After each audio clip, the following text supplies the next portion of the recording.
I'm Dave, and this is Austin's Kamado Joe Masterclass. You nailed the cook. Temperature was perfect, rested it properly, sliced it up, and it's still chewy. That's not a cooking problem. That's a cutting problem. And the fix takes about 10 seconds once you know what to look for.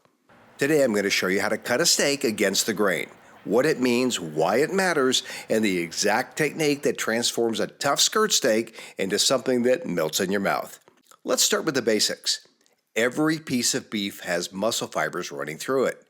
The direction those fibers run is called the grain. Let me show you what I mean. These red tubes represent the muscle fibers in a steak. When you chew a steak, you're chewing through those fibers. If the fibers are long, meaning you cut in the same direction they run, your jaw is doing all the work to break them down. That's what makes a steak feel tough and chewy, even when it's cooked right.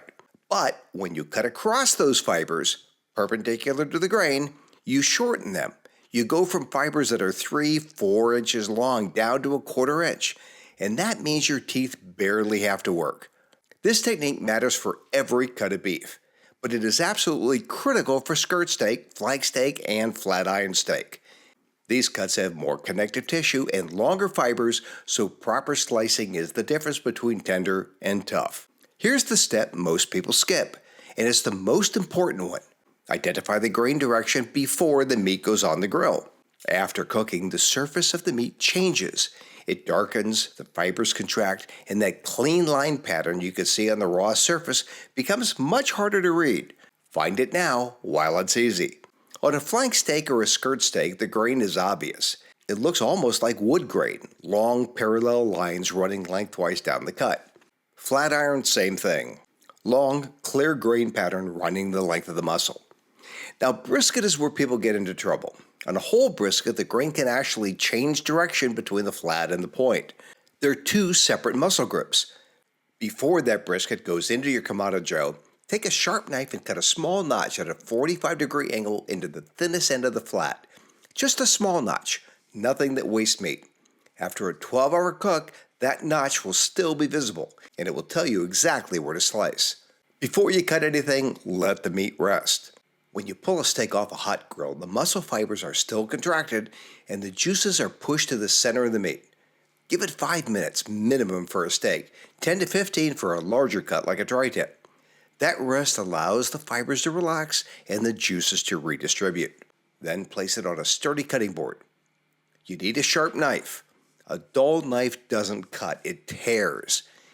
And when you tear through muscle fibers instead of slicing cleanly through them, you're damaging the texture of the meat.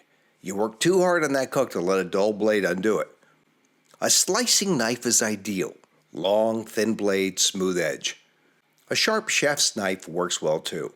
Whatever you choose, make sure it's recently honed or sharpened. If you can't remember the last time you sharpened your knives, then it's time. Invest in a quality knife and keep it sharp.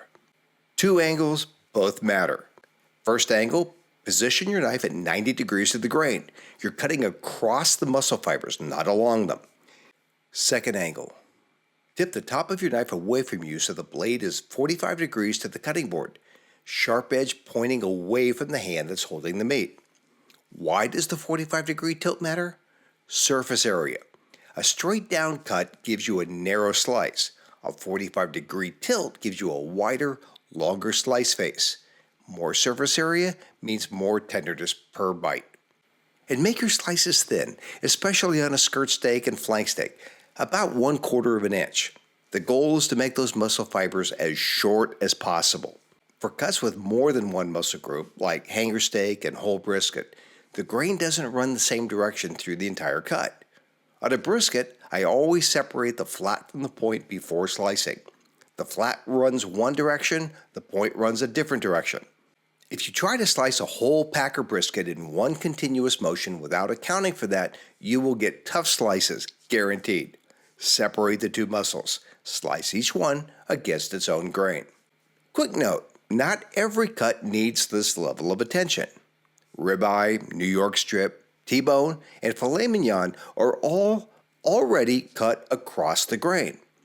For a whole beef tenderloin, if you're portioning it yourself, Cut straight perpendicular slices across the tenderloin and you already have cut against the grain. The cut that demands your full attention: skirt, flank, flat iron, bavette, hanger, brisket.